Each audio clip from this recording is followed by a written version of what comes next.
We are testing this right now, Chris, to see if we're actually going live on our YouTube. We're having a little bit of technical, I don't even know if it's difficulties, other than maybe it's just our understanding that is the difficult part of this, Chris. But either way, man, I am ecstatic right now because the New York Giants just went to Nashville, Tennessee and defeated the number one seed in the AFC last year in a come from behind fashion where Brian Dable went for two with just a little bit over a minute left to go in the game. And then you had the Tennessee Titans drive down the field, get in the field goal range, and former Giant great Randy Bullock goes wide left, not wide right. Shout out to Scott Norwood, and the New York Giants win the freaking football game 21-20. I love it. It was invigorating. I was jumping up and down like a kid, and I hadn't done that in years for this New York Giants team. It's good to be back, baby. It's good to get a win. How are you doing, my friend?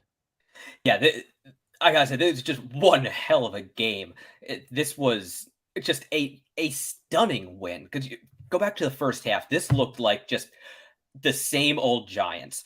The defense was tough, but giving up big plays. The offense couldn't find any traction. They couldn't get in the end zone. They couldn't score points.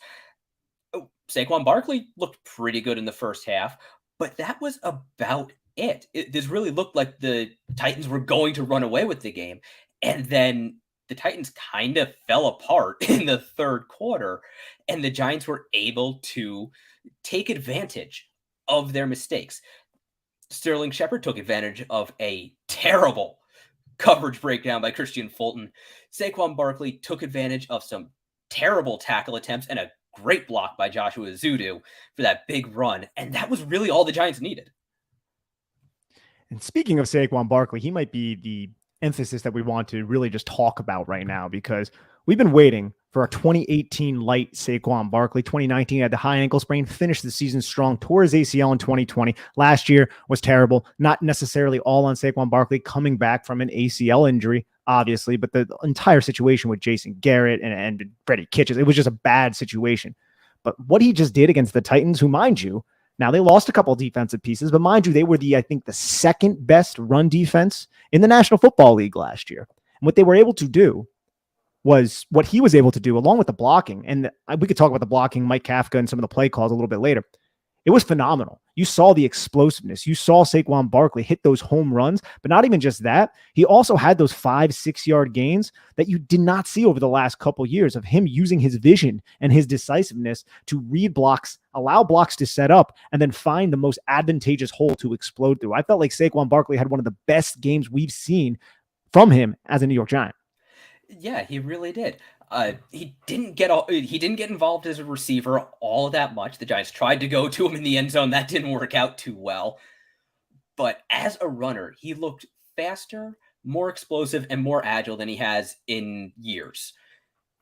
18 for 164 and a tutty. He averaged 9.1 yards per carry. Yes, he had that long 68-yard gain that he kind of sprung off. He had another really long gain as well. But like I said, man, it wasn't just one. It wasn't just two. It was a few different times. And it was so obvious that Saquon Barkley was going to be the focal point of this offense. And you could see there were a lot of checkdowns to Saquon Barkley. They tried to design that pass in the red zone where Daniel Jones attempted to put it back shoulder, which was a terrible read on Daniel Jones's part because the way the cornerback was playing Saquon in the end zone. And Brian Dable gave him a mouthful. And Brian Dable, dude, we could just talk about Brian Dable too, Chris. The guy went for two. The guy went for two in that situation. I love that. You're on the road. No one expected you to win. You were underdogs. You go for two. You seize the day.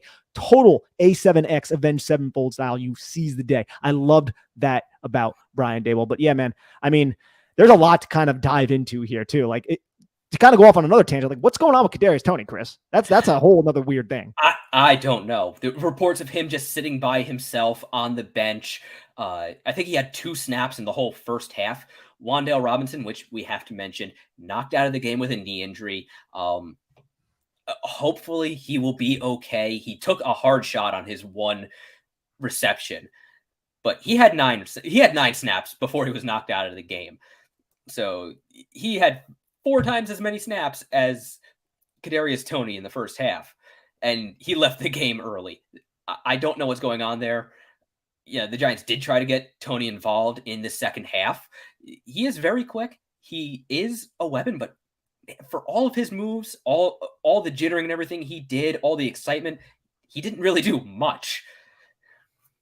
No, he didn't really do much. He wasn't really out there that often. You saw a lot of Richie James and David Sills out there. So Kenny Galladay get some catches in the first half. We're like, oh, there he is getting some catches. But man, I loved the game that Mike Kafka called because he was calling a variety of different rushing styles, man. He was doing double pullers, a little bit of G lead, and then he would show a play, run the football, then show it again like 2 plays later, same exact play, and then he would build a play action pass off of that. And he did that down in the red zone, and it was on, I think, that final touchdown drive, which was capped off by a Chris Myrick touchdown. That was an excellent just sequencing of plays from Mike Kafka. And I'm excited about him, man. This is somebody who has never had the opportunity to call plays until he came here with the New York Giants. The Giants may have found an excellent play caller here because I think they call plays to the strengths of Daniel Jones. They try not to put him into a position where he's going to try and do too much, which is something that's gotten Daniel Jones in trouble in the past. And they rely on their workhorse known as Saquon Barkley in a variety of different ways, and not just as a running back, but also as a receiver, which I feel like is one of the best assets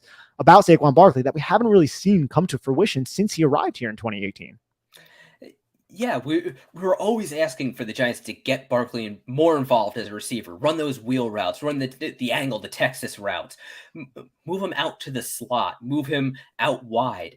And they never really did anything with that. Yeah, Pat Shurmur didn't, Jason Garrett didn't.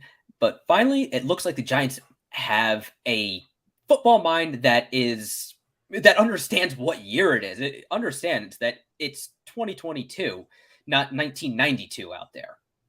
And I also love I don't love the fact that the Giants offense struggled, but they struggled early. Those first 3 drives were like 3 and out. They might have picked up 1 first down on one of them. And the offensive line was just getting dominated at the point of attack by Jeffrey Simmons. And the Giants were trying to use Ben Bredesen. They're trying to use Joshua Ezeudu. At least it looked like that just off the broadcast. And it wasn't really working because he's such a game wrecker, but they were able to establish the run and slow the tempo down to kind of take the heat off of Daniel Jones, to slow that pressure from the Tennessee Titans down, to keep that defense honest. And they were able to hit those big runs because the Titans were being so overly aggressive, a lot of their gap pursuits and everything like that. So I like the fact that the Giants offense under heat with Daniel Jones as their quarterback, and he has his faults, were able to stabilize themselves and establish a rhythm. And we even saw them establish a rhythm. And then what happened? Jones was strip sacked and it was a fumble. And it was like, dude, this is going to be a nightmare. It's going to be an absolute nightmare. But they were able to turn it on in the third quarter, and they sustained it throughout the fourth quarter. And despite a really boneheaded interception in the red zone by Daniel Jones, despite that, they still found a way to be resilient enough to win this football game. I really think that speaks to the character of this football team under Brian Daboll, under the tutelage of Joe Schoen, with Mike Kafka and Wink Martindale as his coordinators. Yeah, 2 things really kind of jumped out to me, especially about the second half for the Giants. The first is this team is aggressive. It's aggressive on defense, which we knew. That last drive with Wink Martindale, he was sending everybody on every snap. Yeah, he wasn't playing any kind of prevent defense. He wasn't trying to play the clock or anything like that. He was attacking every single snap. But also Brian Daboll, like you talked about how the guts he had to go for 2. To me, I knew that was going to happen as soon as the Giants got down into the red zone, because he had absolutely no reason to go for the tie. Yeah, there is no pressure on Brian Daboll right now. If he goes for 2 and it fails, who is going to criticize him for that? I mean, really, the Giants went to the number 1 seed in the AFC and gave them one hell of a fight. They came up just, if he went for 2 and it didn't work, came up just short, but hey, they went down swinging. People would be ecstatic over that. But he goes instead of going for the tie, he goes for the win. And he gets it. Yeah, if he goes for the tie, anything can happen in overtime. We've seen that before. We saw once the Titans started playing with tempo, once they put their foot back on the gas, the Giants really struggled to slow them down, even with all of the aggression that Wink Martindale has. And we did see the Giants kind of shoot themselves in the foot a couple times on that last drive, where a couple penalties, couple defensive holdings, some of which almost were borderline pass interference, but the Giants got kind of, I think, lucked out a little bit with the 5-yard penalty instead of the spot foul. That could have changed things up considerably at the end of the game. It would have changed things up considerably. I love the bounce back game, though, from Barkley and Shepard, two players who have struggled with injuries basically their entire career. And if you look at the defense, you're right, man. They bottled up Derrick Henry. I mean, 21 carries for 82 yards at home against a team that just released their starting linebacker like a week ago. That's pretty damn good. If you would have told me that before this game, I would have signed up for that any day of the week. No touchdowns. It's not like he had many big, wow type of runs. You saw him get knocked around a little bit, which I was like, oh, I thought Tay Crowder had a bad game, but Tay Crowder laid the lumber on Derrick Henry. I mean, what the heck is going on, Chris? And then so did Julian Love on the sideline. Julian Love flew in there and just stuck Derrick Henry. Yes. And I was like, oh, it's crazy. Now, on that one Tay Crowder hit, Henry didn't run behind his pads at all. He was completely upright. That was a end of career Brandon Jacobs run right there, where he was just broadsided straight up. But still, very nice hit. Very nice hit. And I got to tell you, man, Todd Downing, I felt like he called a pretty good game up until that last drive when he tried to do the end around to Chig Okonkwo. I thought that was a little bit of a head scratcher when you have Derrick Henry, even though the Giants were playing the run pretty well. I think it harkens back to the Patriots Super Bowl loss to the Seattle Seahawks when they decided to give the football to what was the receiver's name? They threw it instead of not giving it to Marshawn Lynch. It's like, give it to your workhorse there. That was a very cocky type of play. But other than that, I felt like Downing was really dialing up a lot of plays to exploit the fact the Giants love to run man coverage, that the Giants were being very aggressive to stop Derrick Henry, and they wanted to exploit the fact that they had Austin Calitro and Tay Crowder out there a lot. And I felt like, I felt like Calitro, he made a couple plays, and I can't wait to watch the All-22, and I'll be all over it on my Twitter if anybody wants to go check it out. But Tay Crowder, they were really using Hilliard as a receiving threat anytime he was lined up man coverage against Tay Crowder. We saw it on both of those touchdowns. I think Calitro was on the first touchdown, and then the other touchdown, that was Tay Crowder, who basically just let him go to the flat and just was a little bit late to recognize what exactly was going on. And Tay Crowder, he's an okay athlete, but some of these more athletic running backs are going to be able to exploit it like we saw last year in week 2 with J.D. McKissick. So that's something that we got to monitor going forward into week 2. How opposing offensive coordinators are going to be able to take advantage of the Giants' second level in coverage.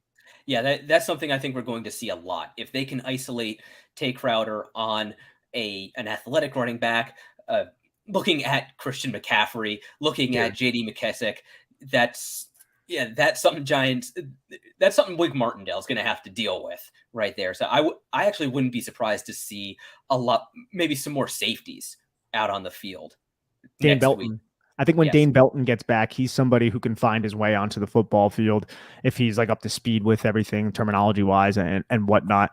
But man, dude, it was exciting. It was exciting. And I appreciated what we saw. And I think from a coverage standpoint, there's going to be some bumps and bruises all season. There's a lot of man coverage, and Darnay Holmes, I felt like a lot of the catches he surrendered, he was actually in pretty good coverage. The throw was just elite from Ryan Tannehill, and the route from typically Kyle Phillips was just an excellent route.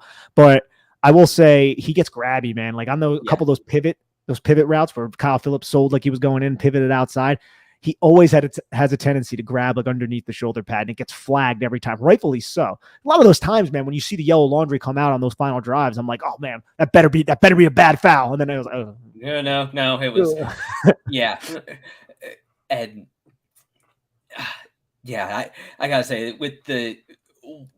when these young secondary players, when the pressure gets on them, they start to revert to some bad habits. It's just a thing that's going to happen. It's something they're either going to have to work through or they won't. And it's something other teams are going to try to exploit.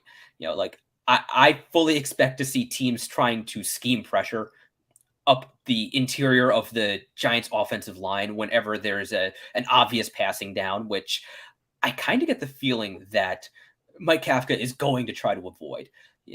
Daniel Jones had a great completion percentage, but other than that deep bomb to Sterling Shepard, they kept everything super simple. They kept everything right around that 5 to 7 yard range, and they schemed a lot of quick read, RPO, open receiver type plays.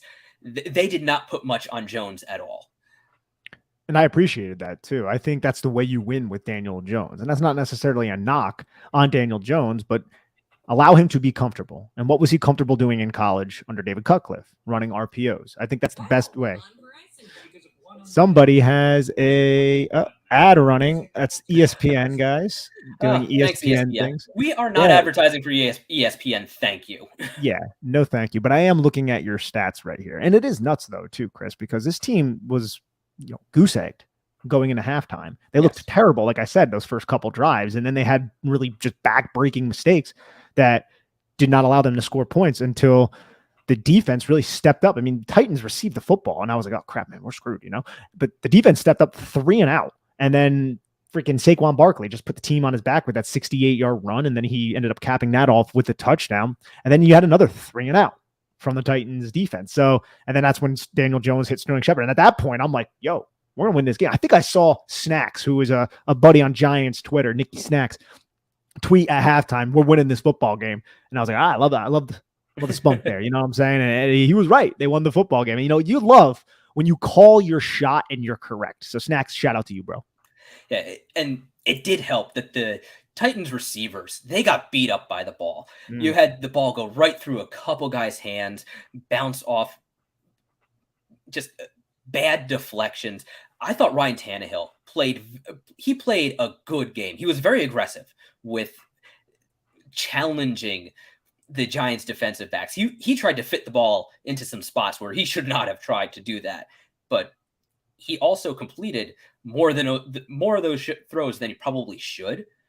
Yeah. But man, the Giants were helped out by some drops in some big situations. I think Aaron Robinson could have had two huge plays. The one that was kind of low and behind that he almost intercepted. And then on that last drive, I think it was, I can't remember who exactly it was. It might have been Dexter Lawrence, Leonard Williams got their mitt in the air and just knocked the pass down. I think that might have been undercut. And I think Aaron Robinson might have had an interception, which would have flipped the entire narrative. That would have been excellent for the kid, right? If he could have came away with an interception, because the narrative is so terrible about Aaron Robinson, but he held his own in this game. Like a lot of the completions that really were just like head, like just like you want to rip your hair out of your head. They were all just like deep overs and deep crossing routes, which, Chris, football, what is that designed to target? Man coverage. Yes. And a lot of the times, man, like the corners were just right there. They were on the hip, but I got to give my credits Ryan Tannehill. He put the football right where it needed to be. He was very accurate in this game on those types of plays, but he had a couple that could have possibly been intercepted, but the Giants didn't come away with them. But it doesn't matter because the Giants end up winning this football game, baby. Yeah, this really was a game where last year, at any point in the last 6 years, since like 2016, this is a game the Giants lose. Now, it'll be interesting to see if they can keep grinding out these types of wins down the season, down the stretch. Next week and subsequent weeks. I'm not sure if this team has the firepower to go in and win a shootout. They need the defense to keep the game manageable, and they're going to need Saquon Barkley to keep having games like this. Which is really not sustainable. You would hope that it is, right? But like that, this was like a huge game by Saquon Barkley. And one thing, I don't want to get negative here, but let's, we try to be, we got to be honest, about as objective as we can be. The Giants had a muffed punt by a rookie, Kyle Phillips, and the ball was right there. Total momentum swinging type of play. And they got 0 points off that because Daniel Jones threw a bad interception in the red zone. And the only reason I bring that up is because it's something that we've criticized and chastised that man for in the past, was ball security in the red zone. And I felt like under Jason Garrett, he actually did a little bit of a better job with that than he did with Pat Shurmur going back to his rookie season in 2019. But we saw it rear its ugly head here, and that was just one of those throws where you can't make it. And we saw how Brian Daboll was talking to him, and you could tell he's like, you just can't do that. You have to read the cornerback. You have to read his leverage in order to throw that back shoulder throw. And it wasn't even a well-placed ball. It didn't really have a lot of velocity on it. And I understand that's the read on that play. At least I think it is, judging by the coverage. But you have to have that cornerback playing high and trying to squeeze Barkley to the sideline instead of like kind of squatting and looking directly at you. So it was just a terrible choice by the starting quarterback of the New York Giants. But other than that, man, I mean, I felt like he had a solid game, but I think you were accurate. They didn't put a ton on his plate. We saw a couple, 1st and 10 runs, 2nd and 5 runs. They knew that Saquon Barkley was the way they were going to win this football game, and they were right. Yeah, and I think they came to that conclusion after those first few offensive drives when the Titans were just eating the Giants' interior offensive line alive. Yeah, I saw John Feliciano getting bulled back a few times. The Bud Dupree sack that was really set up by the interior pressure opening up that, I believe it was the left A gap he looped through. Yeah, that's something the Giants are either going to have to tighten up or scheme around. Yeah, so we got a question about the sequence on the final touchdown, the Chris Myrick touchdown, I believe is what. Let's see who's asking it so I can get their name out there. I'm blind. The RPG Network. So yeah, no, I talked about that a little bit in the beginning of the episode. RPG Network. I felt like they showed, I think it was twice, and I don't have the film in front of me right now, but I think it was twice. Chris, you can correct me if I'm wrong. The look where you bring Sterling Shepard in from he's not like aligned on the numbers, and then you bring him in up tight, and then he kind of inserts into the B gap to lead block, kind of like a Y insert play, only with a slot receiver, Sterling Shepard. And they did that like twice. And then they showed that similar look and they ran boot action off of it and they found Chris Myrick in the end zone. So I liked how they just got into the heads of Tennessee. And why would you not think that it was going to Saquon Barkley with the success that the Giants were having running the football at that point in the game? Yeah, you'd think it's going to Saquon Barkley, especially when your quarterback threw an interception in the red zone the last time they were there. But he came back and he was able to have that touchdown right there. He kind of rose to the occasion. I know the play was, led him in a spot where he should take advantage of the defense, but Chris Myrick found his way to get open there and it was a touchdown. But I felt like the sequencing of plays was great in that area. And in a lot of areas of this game, I really, really appreciated what Mike Kafka showed us. And Wink Martindale was Wink Martindale. Yes. Wink Martindale went full Wink Martindale. I'll be interested to see what the coverage rates and how often the Giants called man coverage and how often they blitzed and sent extra rushers, because it's going to be a lot. If it wasn't the highest in the NFL for this week, it's got to be damn close. And just to circle back on the Giants sequencing, I'm not going to put Kafka up with Sean McVay and Kyle Shanahan just yet, but it was the similar style of play sequencing where you almost train the defense to look one way, to expect one thing. And then after you do that a couple times, they're ready for it. You go someplace else and then you hit them with the gut shot. And they actually used that Sterling Shepard blocking run a few times. I think they used it twice before the touchdown. They used it before on that drive, and they used it previously, which when you've got a guy as tough as Sterling Shepard, he's a good blocker. He may not be very tall, but he is stout. He is strong, and he is very, very physical. That's a big reason why he's been hurt as much as he is. He doesn't back down from anybody. Yeah, Chris, we're probably going to get out of here soon, but I just want to end this by saying we have a head football coach right now who looked at his team in a dire situation when everything was on the line for that game with a franchise that hasn't won football in so damn long and said, we are going to go for 2 in this spot. And they freaking got it, bro. That's something that we would have never seen from last year's coaching regime. We would have never seen anything like that. And that's the coach that we have here. And we've seen what Brendan Staley's effect has been with the Chargers. And yes, it kind of bit him in the rear end at the end of the season last year against the Raiders. But the players really appreciate that mindset because you're giving your players an opportunity. You're trusting your players. And you saw the passion and emotion Saquon Barkley had when he came off the field when they converted that 2-point conversion and how he embraced and hugged Brian Daboll. Like that right there is huge for the culture of the New York Giants. It's huge for Brian Daboll, and it's huge for this city, and I loved it. Yeah, absolutely. That kind of aggression is something we haven't seen in New York in a really, really long time. I really, since Steve Spagnuolo was calling the defense, and it would be 3rd down and he'd throw the kitchen sink at the opposing offense. That's kind of the last time I really remember seeing it. And more often than not, that will eventually pay off. It will bite you in the ass. Don't get me wrong, that the Giants are going to have some tough losses this year because of that coaching style. But right now, this coaching staff, this team is playing with house money. They've got nothing to lose. They got nothing to lose at all. Chris, you have anything else on this 21-20 Giants victory over the Tennessee Titans? Not until NFL spits out the game tape and we can get a real good look and see exactly what happened and why. And we'll be talking about it extensively over at Big Blue View. So please, everybody, go to bigblueview.com and check that out. Check the podcast feed, Big Blue View Radio. We will be there all week talking about your favorite football team, the 1-0 New York Football Giants. Take care, everybody. Have a lovely day.